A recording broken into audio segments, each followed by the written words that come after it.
Dr. Max Cynader, our guest, he is a brain expert. He directs the Brain Research Center at UBC. Brain-heart connection. If you have heart problems, how is that connected to your brain? Well, it is connected to your brain because, as I said, the brain is a blood supply hog. It literally consumes a hugely disproportionate amount of your blood supply. It will actually fight with the rest of your body for blood supply. If you're, let's say you've got cardiac insufficiency, you're not pumping enough blood, your brain will literally fight with your toes and your fingers to get more blood, and it will win. And your brain will win. Your brain will win. Oh yeah, because you know, if you lose your blood supply to your brain, you're unconscious within seconds and you're dead within minutes, and that's all there is to it. Also, if you get less blood supply, so let's say you don't lose it all, but you lose some, you know, one of the things that you really want to be, if you're a neuron, you don't want to be too far from one of those little red tubes.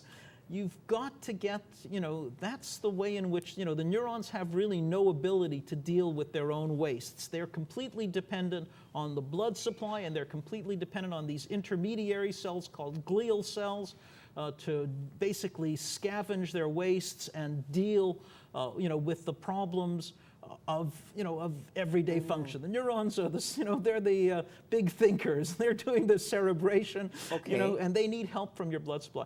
There's a disease called vascular dementia. It's one of the most common forms of dementia after Alzheimer's and frontotemporal dementia. It's the third most common kind. And that's a situation in which you're just not getting enough blood into the different parts of your brain. Is that connected to the heart? Yeah. If your heart's not working right, if you've got atrial fibrillation, if you've got cardiac insufficiency, you're not getting enough circulation to your brain, then the neurons that happen to be farthest away from a blood vessel, suddenly they're not getting enough blood supply. And atrial fib is when your heart goes too fast. Yeah, that's right. And fibrillates and doesn't pump properly. We're all connected. What about the spinal cord? Where does that fit in all of this? The spinal cord is, you know, just another. Central nervous system. Another part of the central nervous system. You're going to hear a lot more about that tomorrow, I understand. I understand we are with the spine surgeon. Yeah. So unveil the mystery that is ALS or Lou Gehrig's disease. Some progress being made there. Very interesting. You know, so ALS really burst onto the forefront with Lou Gehrig, and there's this great graph of his batting average, which was high, and then he develops ALS, and it drops. It's basically a progressive disease which involves the death of the motor neurons in your spinal cord. So it is connected to the spinal cord. Right. But here's the thing that's become really interesting in the last couple of years.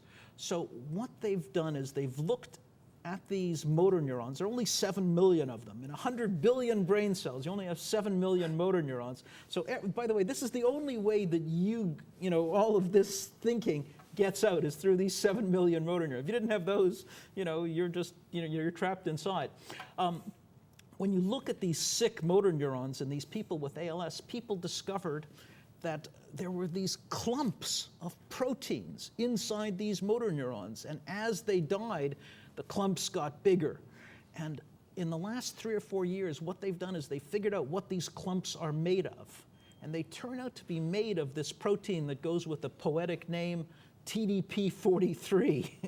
And so we had no idea what this was even 3 or 4 years ago, and now we do know. It's a big step forward because we know that this protein, TDP43, that normally has the job of regulating lots of other proteins inside the cell, clumps together, and that we think that these clumps are actually toxic. They prevent the protein from doing its normal job, and the actual clumpage is a bad thing inside these neurons. So now that we now have antibodies that let us see TDP43, and guess what? It turns out that several other diseases that we didn't think were even related to ALS have this same TDP protein clumping. So there's a disease called frontotemporal dementia, second most common kind of dementia. Guess what? TDP clumps, but this time in the frontal cortex. The same thing. There's another disease, Perry's disease.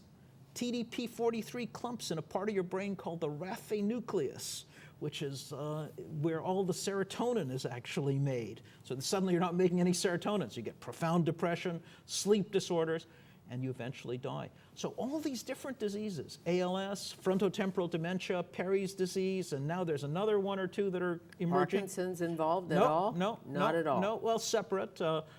And it turns out actually another place you get these TDP clumps is after concussions and brain injuries. So 10 years later, 20 years later, you look at the brains of these people, what do they have? Clumps of TDP43.